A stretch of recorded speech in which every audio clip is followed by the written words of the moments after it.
A very good morning to you all. My name is Swara Samandra. I work here at Threatsys Technologies as a cybersecurity engineer, and I'm extremely glad to have you guys here with me today. So, in this session, we will look into a topic that is becoming incredibly important for business, regulators, and of course for the security professionals, which is basically a comprehensive understanding between the GDPR and the DPDP Act. So, we will discuss about these acts in detail. We will also explore the workflows of these two acts or laws, and we'll end up discussing their future trends and conclusion. So let's begin.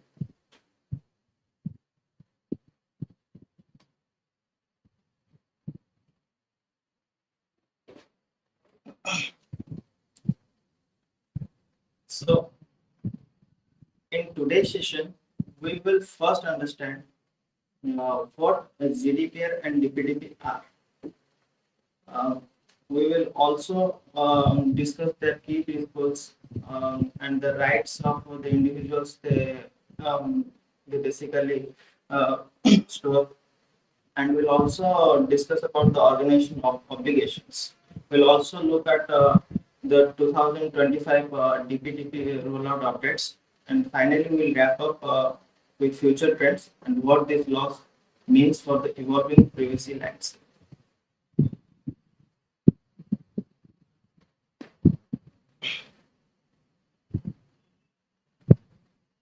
So basically, what is GDPR? GDPR stands for General Data Protection Regulation, which is basically created by the European Union, and it became effective in May 2018.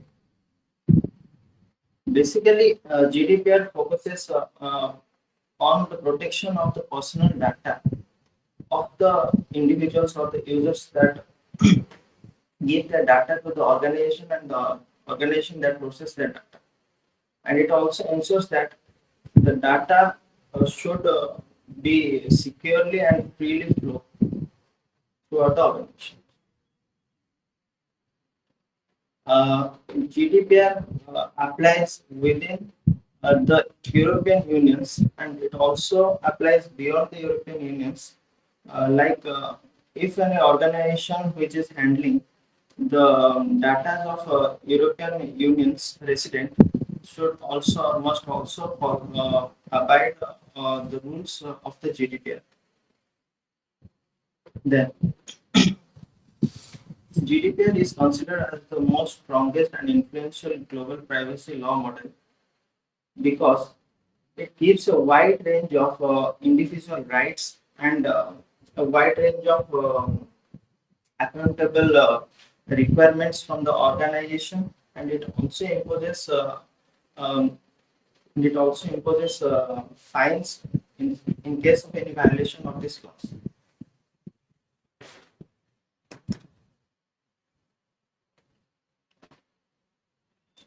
Then comes what is DPDP. DPDP stands for the Digital Personal Data Protection. It was created by the Government of India in 2023, but it became effective in November 13, 2025. It specifically applies to the personal information that is collected, processed, or stored in digital form. Basically, the Act defines some clear rules like data principles. Basically, what is data principle is the individual or the owner of the data. The data fiduciary, basically the organization that handles the data that it has collected from the user or the owner of the data. And then DPDP has introduced a unique term like consent manager. It is basically like a platform or a service which helps to manage and track the user consents of the permission. So DPDP will be implemented in a phased rollout. That means DPDP will not be implemented at a single day or at once. It will be implemented phase by phase or part by part slowly. and it has been started from the November 13, 2025. The Act also creates the Protection Board of India, which is responsible for the enforcement, handling complaints, and ensuring compliance.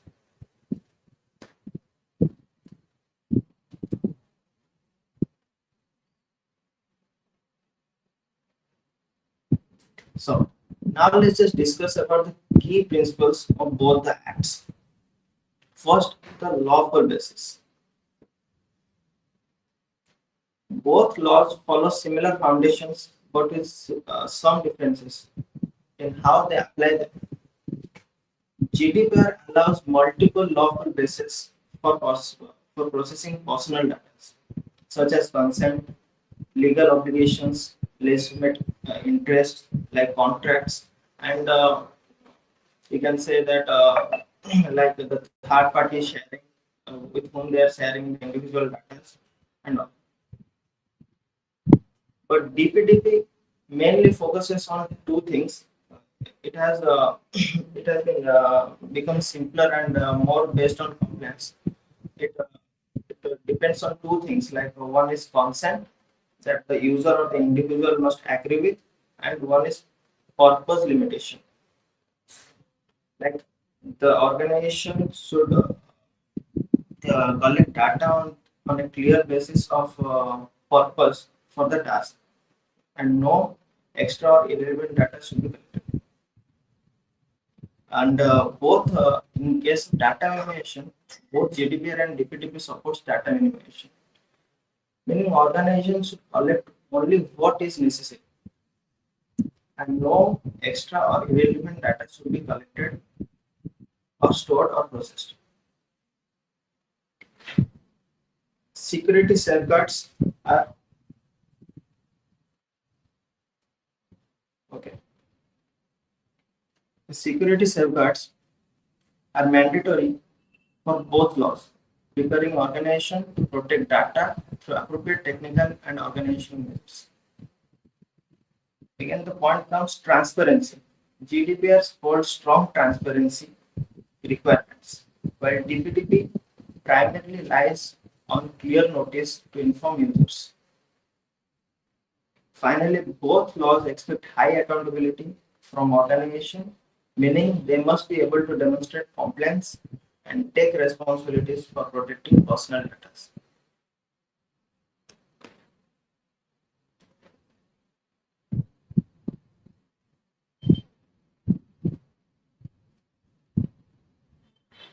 Yes, the rights of individuals. Now let's talk about the rights given to the individuals on GDPR and India's DPDP. See, in case of GDPR, there is a right to access. It means that the individual can ask the organization about what kind of data they are storing and with whom they are sharing, for what they are storing, and uh, then comes the rectification, right to rectification. The individual has the rights to rectification. Means any kind of incorrect data is there with the organization, then the individual can request to rectify or correct the data. Then comes the right to erasure. The individual can request to erase or delete the data that is no longer needed, or uh, the individual can withdraw the consent to use the data. Then comes the data portability. The user can request a digital form or a machine readable form of the data so that it can transfer the data elsewhere, like for example, when switching applications or services. Then comes the objection. The individual had the rights to object to the organization in case of any kind of profiling or promotion of the individual. And in the DPDP, it also has the rights to access in the same way, and the rights to correction also in the same way. But one difference is there, that the DPDP has a unique feature named nomination of representative, rights to nominate a representative. In DPDP, uh, an individual can nominate a person or a relative to practice all these rights on behalf of the individual in case of death or incapacity.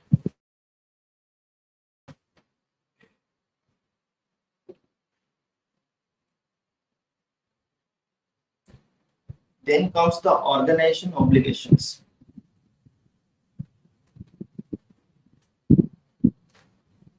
Now let's look at what organization need to do under GDPR and DPDP. See, under GDPR, the first major obligation is conducting a data protection impact assessment or DPA. This is mandatory risk assessment.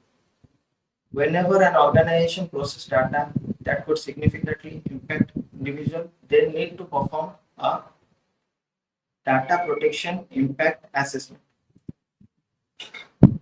GDPR also requires certain organization to appoint a data protection officer, which is basically an independent privacy expert who oversees compliance. Means the data protection officer will be responsible for the entire part of the compliance of that particular organization. Another strict rule is breach notification. Companies or organizations must report a data breach report to their regulators within the 72 hours of the breach of the data. And the organizations uh, are also bound to keep a detailed documentation of records of what kind of data they are seeing or storing or processing, and they also follow all the rules of the compliance within that. Basically, under DPDP, the obligations are simpler but still focused on protecting digital personal data. Organizations must implement security safeguards and report data breaches to both the Data Protection Board of the India and the affected individuals. DPDP also requires every organization to have a proper grievance redressal mechanism so user can raise complaints. Another unique requirement is the consent manager integration. Let's say the individual is using a consent manager to track or access his consents or permission. Then the organization must cooperate with the individual and accept the consent manager integration. Then additional duties for significant data fiduciaries. For high impact organization known as significant data fiduciaries, DPDP introduces extra duties such as appointing a data protection officer in India and conducting audits and assessments. So overall, GDPR is more structured and detailed, while DPDP keeps compliance requirements lighter but still ensures accountability and user protection.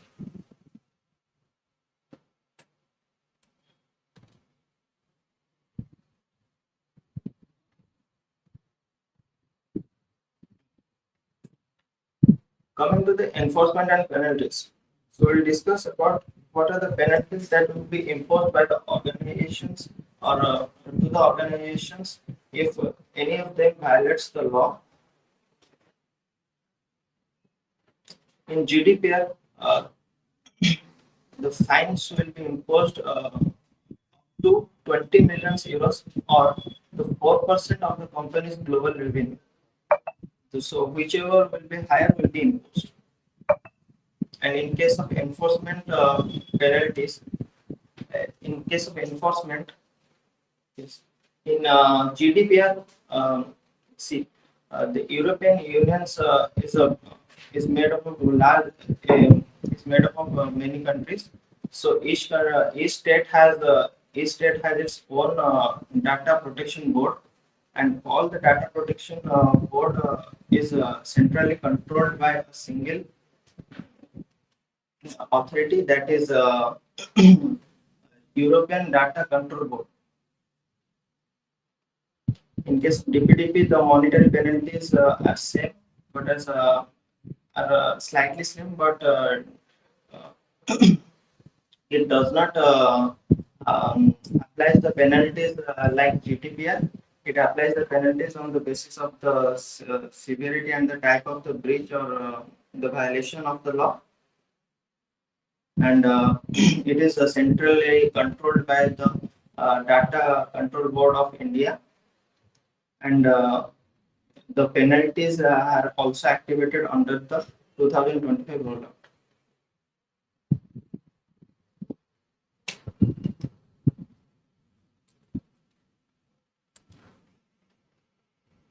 Now let's talk about the Data Protection Board versus the European Union Supervisory Authority.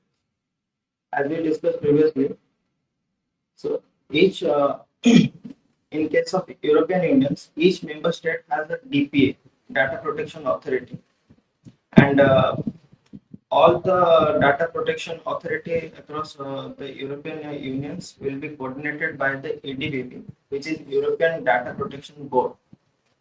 And in case of DPDP, as you know that the India has one centralized data protection board, which is DPB, and it handles everything like complaints, penalties, adjections, or directions, whatever.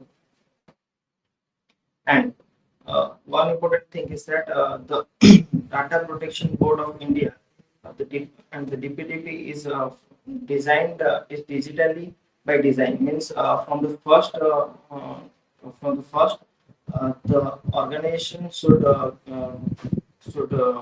store or collect data or process data only in digital form.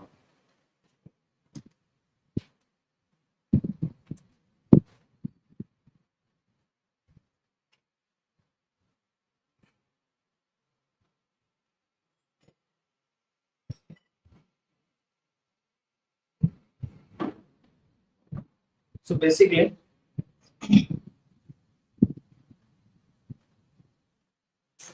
uh,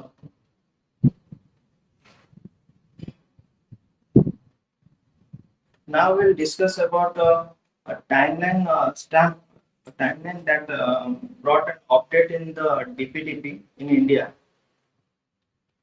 On November 13, the India government notified the DPDP rules and started phase implementations. So the key elements are also defined, like the as we discussed previously, like the data principles, data fiduciaries, and consent manager.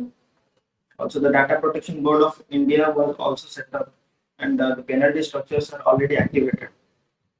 And the organizations have given a transition period of 12 to 18 months for the compliance and to complete their entire internal process and get compliant to the DPDP.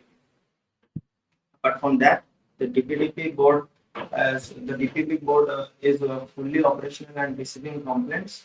So now the individual can register or raise complaints against the organization.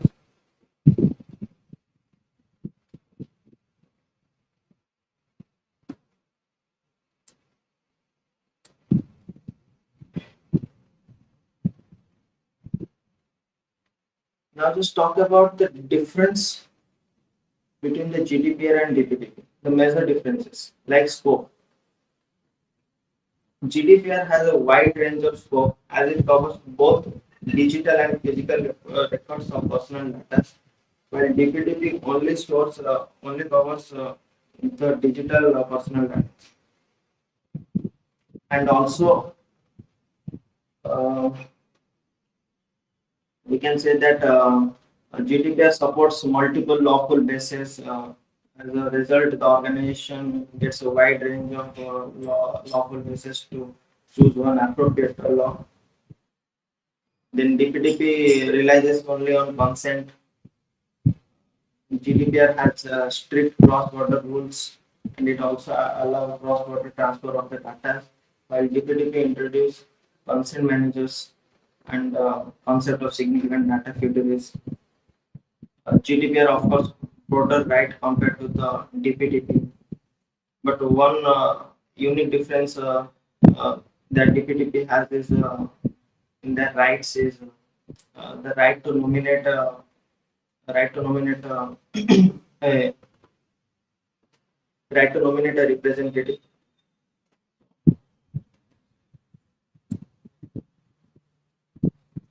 Coming to the similarities, both laws strongly prioritize privacy and security. They empower individuals with rights over their data. Both require organizations to report breaches, maintain governance, be transparent, and follows privacy by design principle.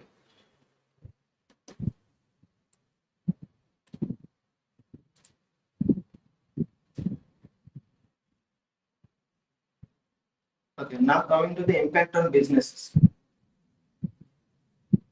Every organization need to update their data governance system, their entire internal process, their documentations, their assessments, risk assessments, and all. They also have to rethink about the consent and notice structure. They should be transparent so that the communication between the individual and the organization should be transparent, so that the organization can modify the policies. No, the organization has to prepare a breach reporting mechanism also. They have to establish a DPP compliant grievance workflow where they have to set up an ecosystem where the individual has to raise a complaint and the organization also has to give it a reply or feedback on that complaint in a specified time.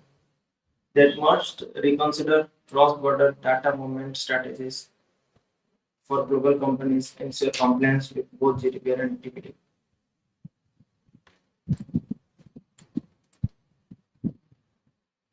Coming to the challenges and criticism, there are challenges such as unclear cross-border transfer rules, tight compliance timelines, questions about the DPDP independence, like if the central bodies can influence the authorities, and the overall maturity of enforcement. So organization will need to strengthen internal process and build a privacy first culture.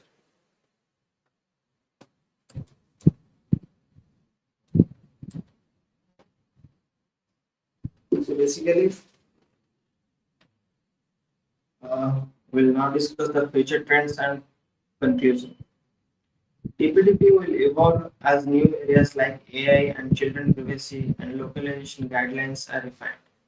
More detailed rules will follow, especially around cross-border transfers and fiduciaries classifications. GDPR will continue setting global standards.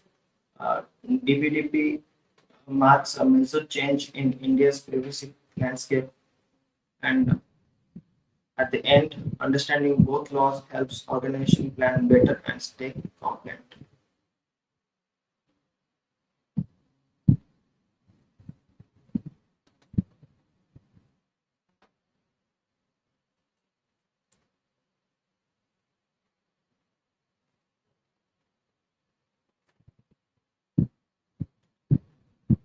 So, if anyone have any question, please feel free to ask.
So let's just wrap up the session, and if you guys have any further questions, then please drop in the comment box. Our team will reach to you. So thanks a lot for your time and attention. Thank you.